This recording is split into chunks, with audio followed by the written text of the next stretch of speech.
안녕하세요. 5월 8일 월요일 말드라에 오신 여러분들을 환영하고 축복합니다.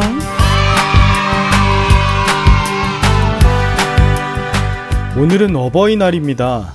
부모님 은혜에 감사하고 부모된 여러분에게 위로와 격려의 마음을 전하고 싶어요. 제가 지난주에 말씀드렸던 것처럼 저희 가정에 넷째 축복이가 생긴 지 이제 12주 차에 들어섭니다. 세 아이 모두 조산됐기에 저희 아내는 오늘 병원에서 조산 예방수술을 해요. 수술 잘 마치고 회복해서 무사히 집으로 돌아오도록, 그리고 저희 아이들도 엄마를 잘 기다릴 수 있도록 기도 부탁드립니다. 모쪼록 하나님의 은혜와 사랑에 진심으로 감사하는 모든 말드라 식구들 되시길 바라는 마음을 담아 어버이날 말드라를 힘차게 시작해 보도록 하겠습니다. 자, 출발!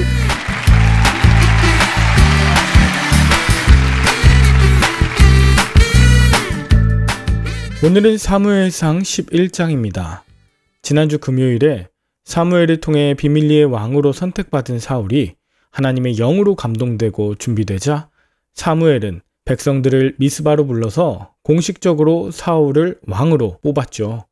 왕으로 선출된 사울을 보고 대부분의 백성들은 기뻐하며 사울을 왕으로 받아들였지만 사울의 배경과 능력을 문제 삼으며 하나님의 선택을 받아들이지 않는 사람들도 있었습니다. 그런 가운데 오늘 본문에 암몬과 이스라엘이 전쟁하는 장면이 일어나게 되는데요. 본문 1절입니다. 암몬 사람 나하스가 길랏 야베스에 전쟁을 걸어옵니다.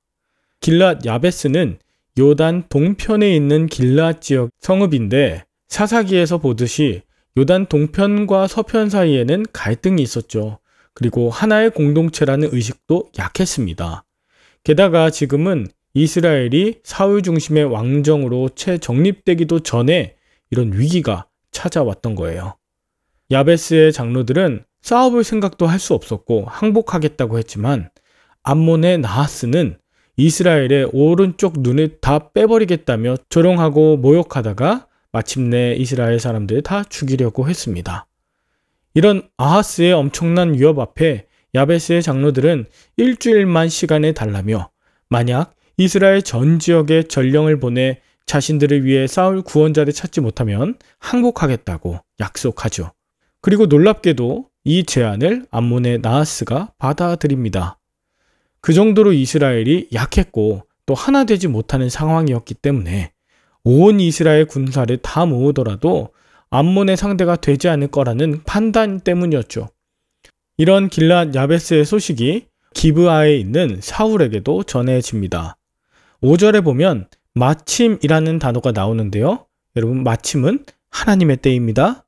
사울이 밭에서 소를 몰고 오다가 마침 이 말을 듣는데, 여러분, 지금 사울이 왕으로 등극했잖아요.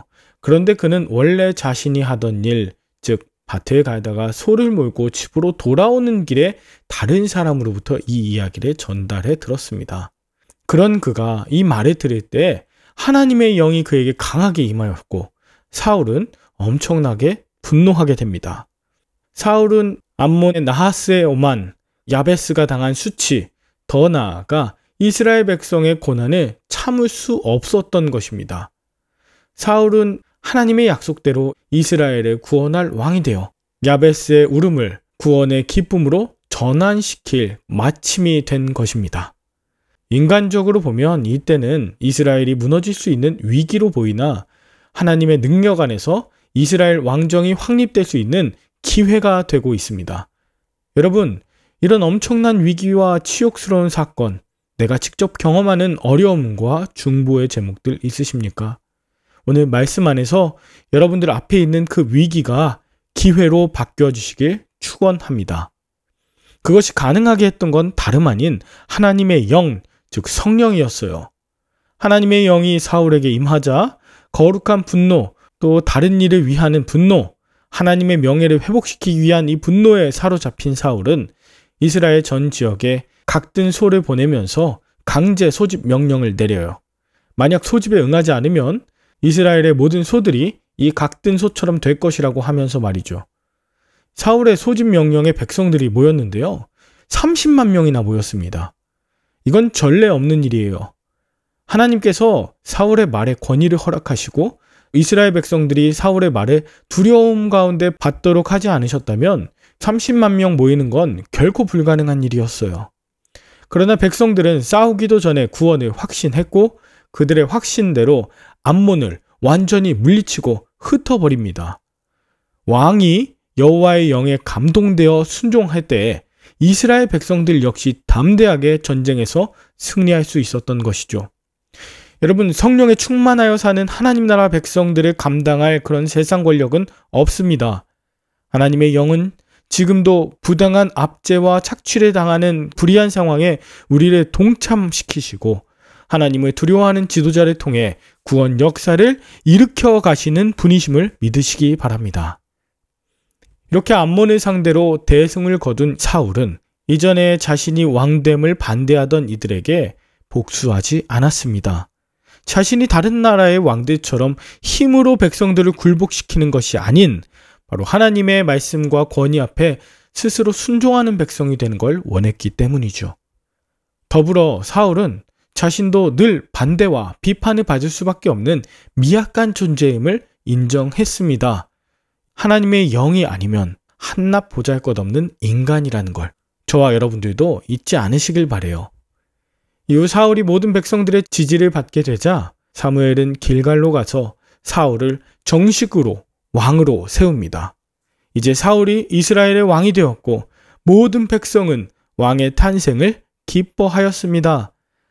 하나님의 선택이 종종 나의 생각과는 달라 처음에는 받아들이기 어렵거나 고통의 시간이 지나기도 하지만 여러분, 하나님의 선택을 끝까지 믿고 따라가면 마침내 그것이 가장 최선이었음을 알게 될 것입니다. 여러분은 오늘 무엇을 느끼셨나요?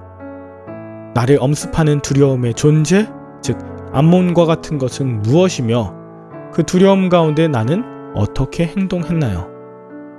동역자의 어려움을 듣고 가슴 아파 눈물 흘리며 하나님의 영으로 감동되어 그를 도운 적이 있었나요? 하나님의 도우심으로 말미암아 승리하게 된 일 앞에 겸손하게 하나님만이 나의 왕이심을 높이며 찬양할 수 있나요? 여러분, 어려운 위기와 고난 앞에 하나님의 영이 임하시게 되길, 그래서 그 일이 간증되고 기회로 전환되시길 축복합니다. 문제를 통해 하나님께서 여러분을 왕같은 제사장으로 삼으실 뿐 아니라 하나님의 능력을 나타내실 줄 믿습니다. 끝까지 인내하며 끝까지 성령으로 충만하신 저와 여러분들 되시길 간절히 축복합니다. 함께 기도할까요? 하나님 아버지, 내가 내 삶의 주인 노릇을 하고자 하는 때에 암몬의 나하스를 만나게 하심에 감사합니다. 고난과 위기를 통해 하나님을 찾을 수 있고 중보하는 자들과 함께 승리하는 간증 삼아 주실 것을 믿습니다. 이스라엘을 구원하셨을 뿐 아니라 사울을 업신여기며 지지하지 않던 자들까지 하나 되게 하시는 기회로 삼으셨으니 안지나 서나 늘 말씀 충만, 순종 충만한 성령의 사람들 다 되게 하여 주시옵소서. 감사를 드리며 예수님의 이름으로 기도 올리옵나이다. 아멘. 오늘도 좋은 하루 되시길 바라며 저는 내일 다시 찾아뵙도록 하겠습니다. 샬롬.